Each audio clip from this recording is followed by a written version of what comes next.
Bonjour et bienvenue sur Anatomie avec Abdoulaye. Dans cette vidéo, je vous propose une leçon sur le saignement et les complications transfusionnelles en chirurgie cardiaque. Le saignement post-opératoire est une des complications les plus redoutées après chirurgie cardiaque. Les chiffres varient d'une équipe à l'autre, mais 3 à 14% des patients sont repris au bloc opératoire pour saignement.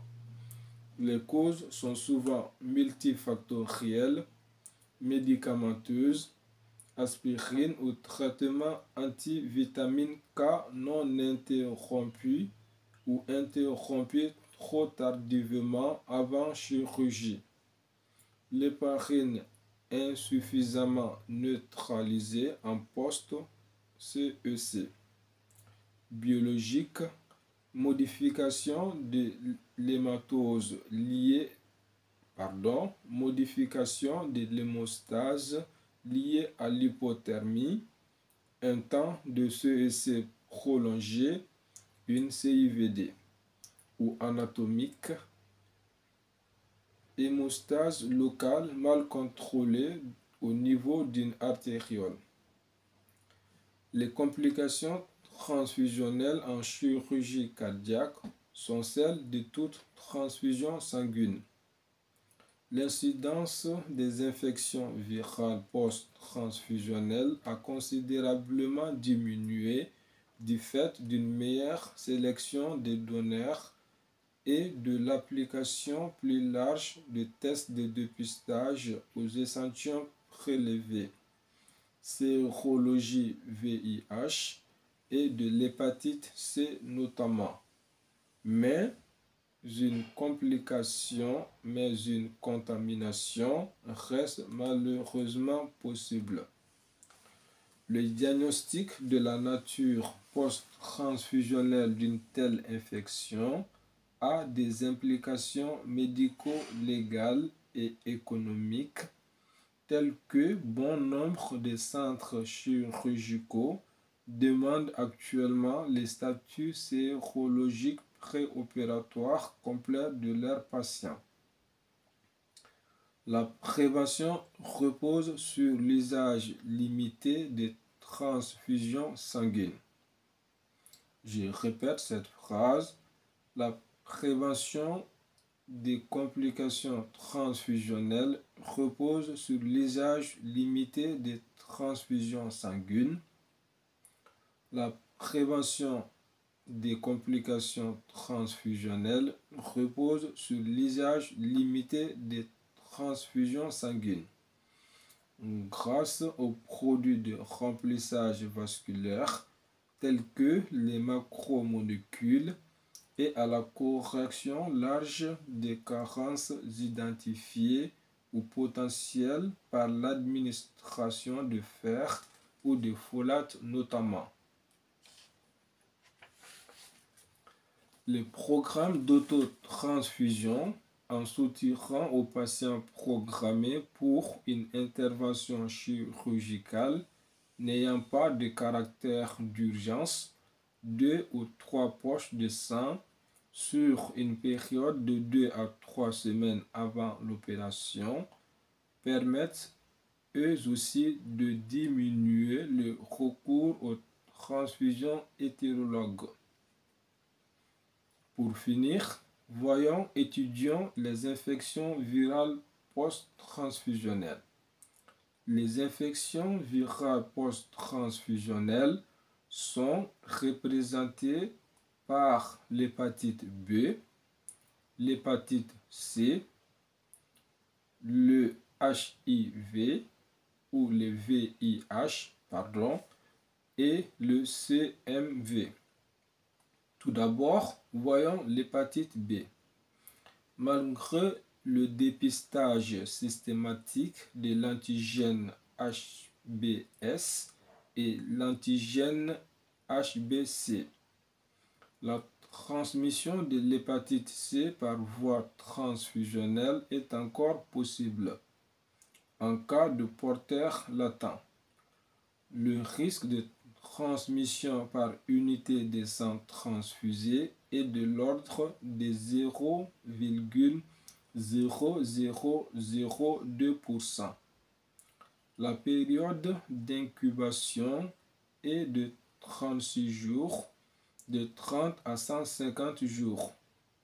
Dans 90% des cas, l'hépatite reste bénigne. Cependant, dans 1 à 3% des cas, elle peut provoquer une hépatite B fulminante ou devenir chronique dans 5 à 10% des cas et progresser alors vers une cirrhose ou une insuffisance hépatocellulaire. Les seules méthodes préventives sont la vaccination contre l'hépatite B et la transfusion autologue. Cela nous amène à l'hépatite C.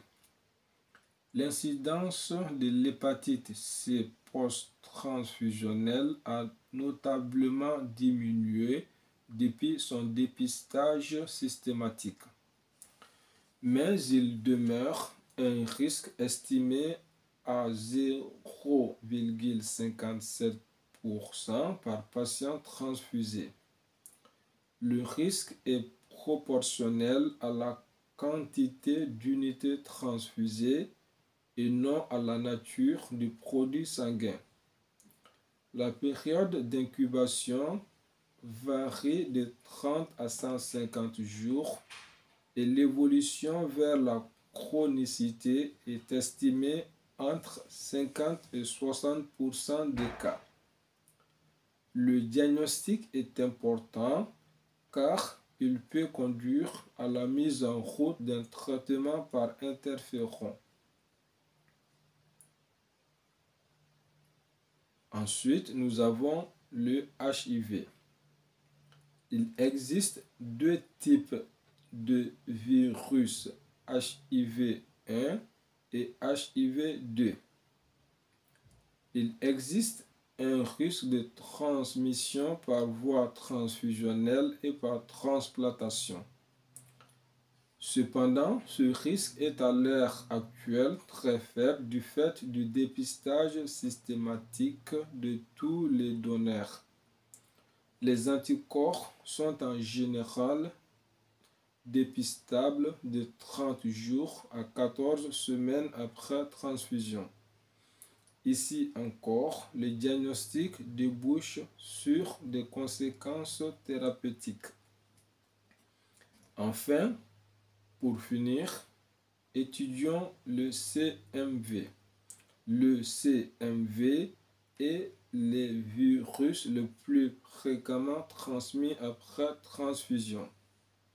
On estime que 3 à 12% des unités transfusées peuvent transmettre le virus. La conséquence clinique de sa transmission dépend de l'état du receveur. La plupart des cas sont asymptomatiques et moins de 10% se présentent comme un syndrome mononucléosique. En revanche, chez les receveurs transplantés ou les immunodéprimés, l'infection peut être fatale. Les signes cliniques apparaissent en général 10 jours à 2 mois après la transmission. Une pneumonie à CMV est la manifestation la plus fréquente chez les patients transplantés et son diagnostic est établi par le lavage broncho-alvéolaire. L'hépatite ACMV se traduit par une élévation des transaminases et de phosphatases alcalines. L'hépatite ACMV a une mortalité élevée de l'ordre de 25 à 66% chez les patients transplantés. Le traitement repose sur le ganciclovir par voie intraveineuse, puis par voie orale.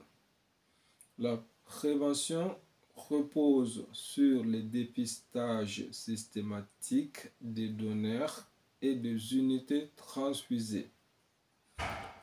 C'est tout pour cette vidéo. On se donne rendez-vous pour une prochaine. Au revoir et à bientôt.